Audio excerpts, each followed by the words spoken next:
அனைவருக்கும் சுதந்திர தின நல்வாழ்த்துக்கள் கூறிக்கொண்டு ஆரம்பிக்கிறேன். மருதநாயகம் 1725 பனையூர் என்ற ஊரில் பிறந்தார்.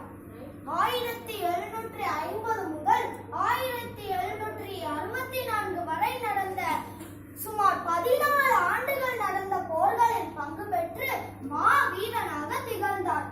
1751 சந்தா சாஹிப், முகமது அலி பாலஜா ஆகியோர் இணைந்து ஆங்கிலேயரை எதிர்த்த போது மருதநாயகம் ராபர்ட் கிளைவுக்கு உதவியாக போரிட்டதால் ராபர்ட் கிளைவ் மருதநாயகத்தை கான் சாஹிப் என்று அழைத்தார்.